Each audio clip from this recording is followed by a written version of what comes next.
Alright, after this, I'll be caught up with all the movies I watched a while ago, and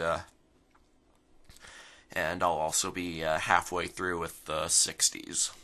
So, here are my thoughts on Havoc in Heaven, as some dubs would call it, others call it Uproar in Heaven, whatever. Anyway, so this is another Chinese movie. This is only the second one I've watched so far. The first one was Princess Iron Fan. Like Princess Iron Fan, this one is based on Journey to the West, although unlike the other one, which was based on like the last part of that story, this one's based on like the first part. Um, and as would so happen, this one is actually made by the same guys, the Wan Brothers. So yeah, the same guys who made Princess Iron Fan. The good news is, this is a lot better. I mean, it's not like a great movie or anything, but at the very least, it's much better animated, and yeah, it's not grating to listen to either. Yeah, I can actually watch this movie. So yeah,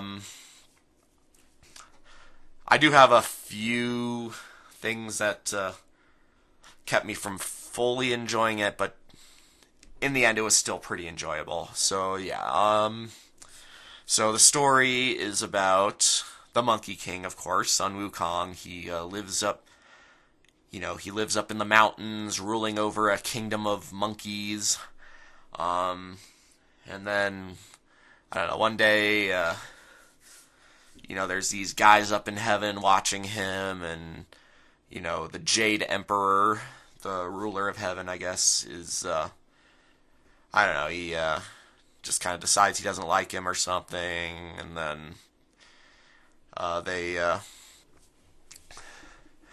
send one of their higher ups down to invite Sun to heaven, where he'll get like kind of a royal rank. So he reluctantly decides to go up there, and they gave him they make him the ruler of the horse stables. At first, I was thinking that he might like just be kind of like a stable boy, and he'd have to like clean up after the horses. But no, he is given like he is like a royal up there. Um, but I don't know, they send some guy in to check on him, and he's offended, and then he like beats up the guy, landlord supervisor guy. Um, yeah, I can't remember the exact details, but yeah, and yeah, it's basically the rest of the movie is basically just him going up against the forces of heaven, and yeah, honestly, kind of kicking all of their butts. Like that's one minor issue I have with the movie, is that like there's hardly any challenge for our main hero. Usually, like they might have at least a little trouble against their enemies. Although I guess this was kind of before they set a bit more of a standard with action in movies. I guess back then there were a lot of action heroes who like easily beat up every enemy they go up against.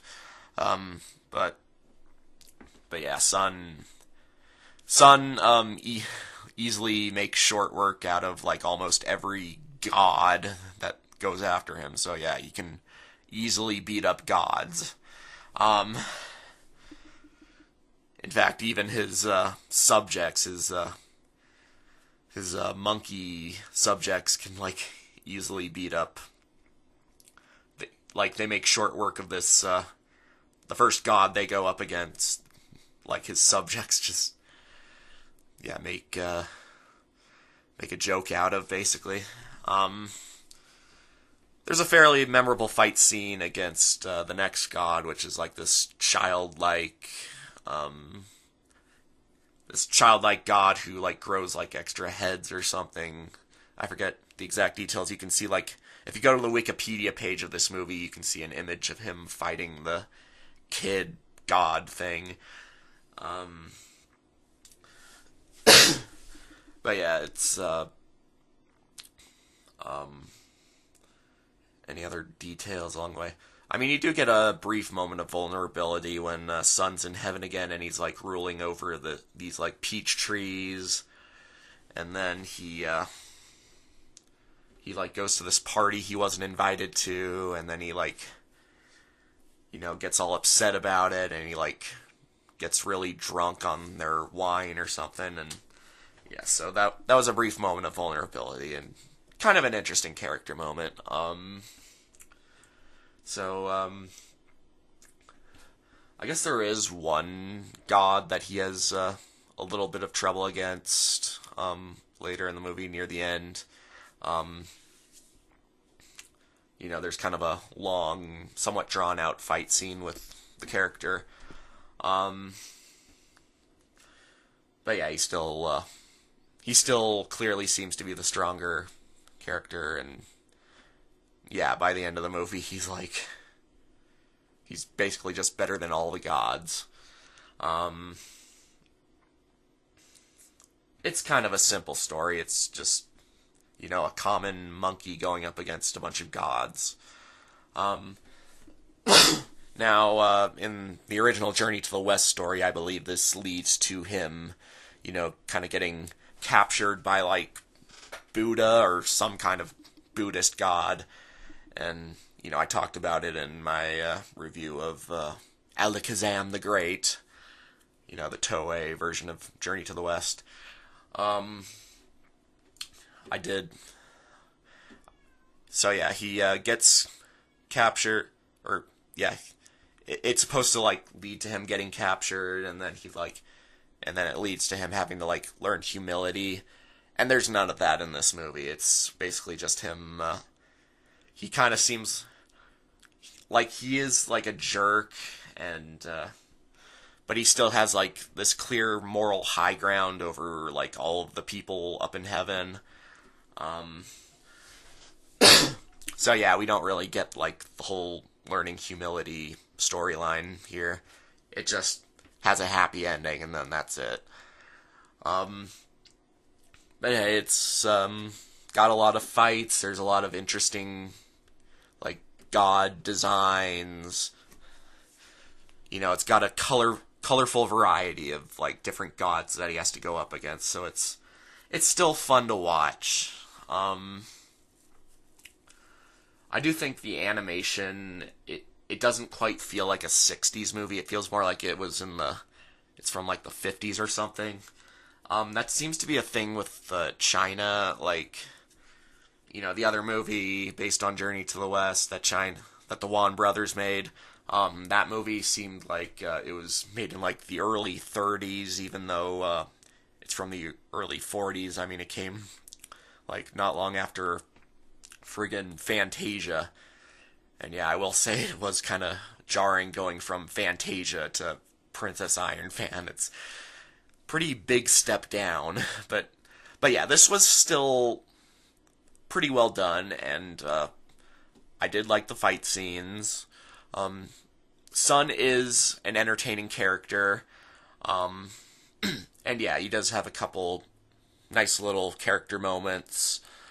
So yeah, I think, well, I don't think this movie's perfect. There are enough things going for it to, so it's definitely much, much better than Princess Iron Fan was.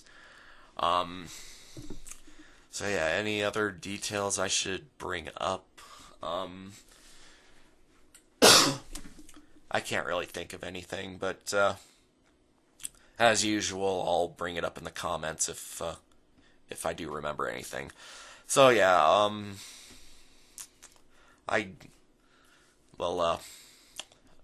guess I'd give this a 7 out of 10.